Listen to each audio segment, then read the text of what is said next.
राजीव जैन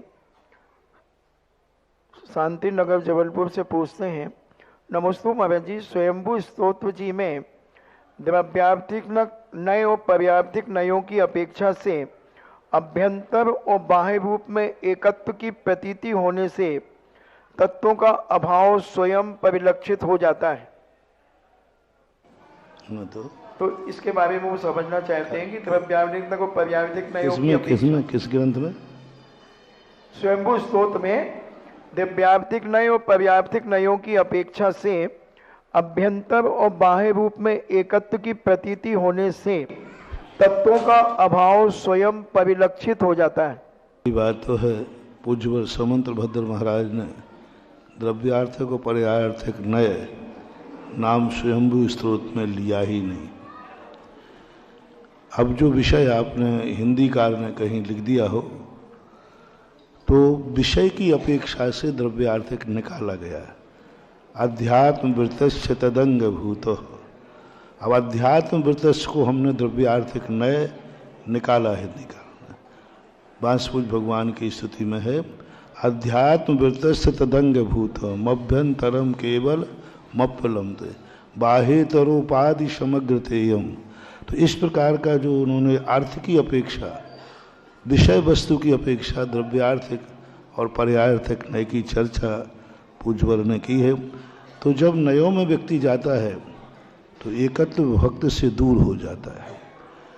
नय विभाजन करते हैं, नय कभी भी संपूर्ण को ग्रहण नहीं करते, वस्तु के एक अंश को ग्रहण करने वाला नया होता है। और जो वस्तु के एक देश को ग्रहण करे वो तत्व का अनुभव कैसे कर सकता है? जो है इससे तत्व का अनुभव नहीं किया जाता, ये तत्व को जानने के उपाय हैं। प्रमाण नयहि रधिगमः, इनसे जाना जाता है। ये अनुभव के विषय नहीं है, ये अनुभव में नहीं आते, ये जानने में आते हैं। जानो पर्यायार्थिक नय से वस्तु अनित्य है, जानो द्रव्यार्थिक नय से वस्तु नित्य है।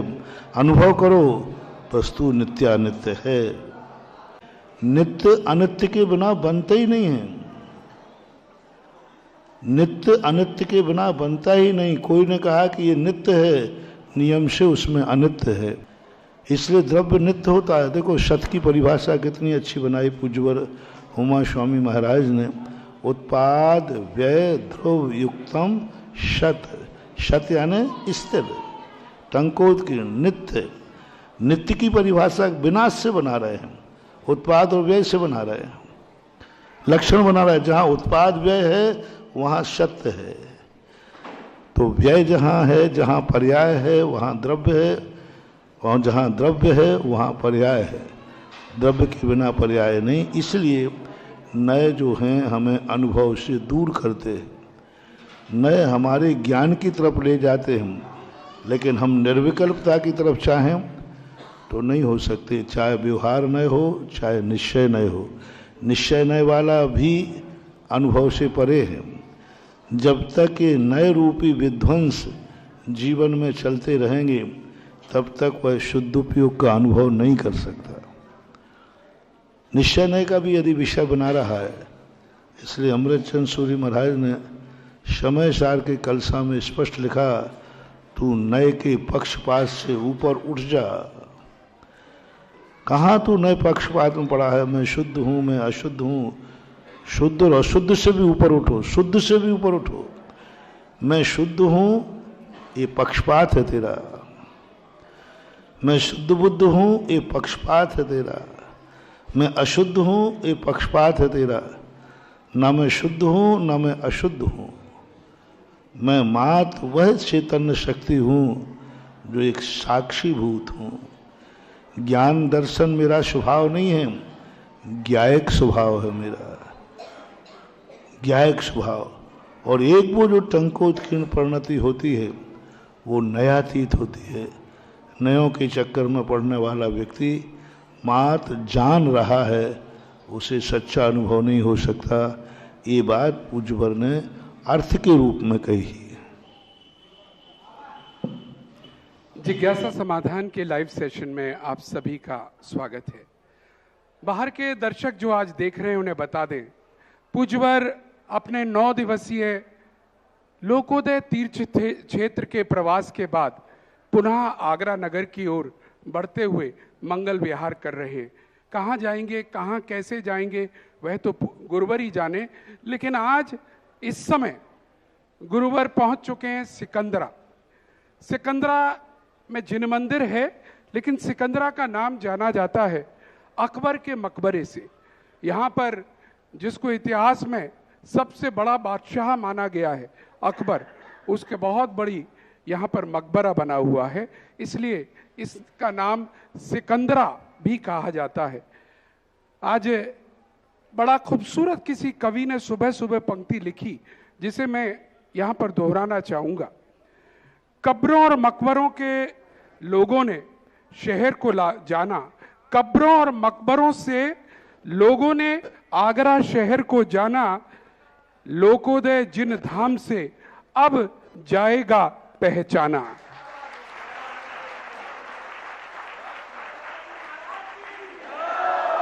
मुर्दों का शहर अब जिंदा होकर आया है मित्रों। जिस शहर को मुर्दों के लिए जाना जाता था, अब वहां पर अरिहंत परमेष्ठी का मंदिर होगा, वहां पर लोकोदय तीर्थ धाम होगा। ये शुभोदय है हम सबका, आगरा वासियों, भारत का। मैं किसी भी का मना नहीं कर रहा हूं, लेकिन यह तो हकीकत है कि हम किसी ऐसे स्थान पर जहां मकबरे हों और कब्र हों उसको अपनी पहचान बनाएं, तो हम भी मुर्दा ही तो थे आज तक। लेकिन आज यानी कल पूज्यवर जब वहां पर पूरी स्थापना करके आए हैं, तब से पूरे नगर में उत्साह है। और ये बात मैं जैनेतर समाज से भी कहना चाहता हूं कि अब आगरा की नगरी जिंदा हो गई है, और देखिएगा इस आगरा नगर का विकास कैसे होगा। ये लोकोदय का अतिशय है।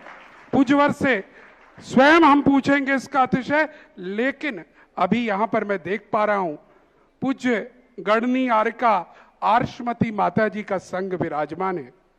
पूज्य गढ़नी आरिका आर्षमती माता जी जो आचार्य सराकोद्धारक आचार्य ज्ञान सागर जी महाराज की शिष्या हैं, अंतिम दीक्षित शिष्या हैं, अपने संघ के साथ यहाँ पर विराजित हैं। और इत्तेफाक देखिएगा, आपका भी वर्षा योग आगरा में हुआ था, आगरा की ओल्ड ईदगाह कॉलोनी में, और पूज्यवर तो खैर पूरे आगरा में समाये हुए थे।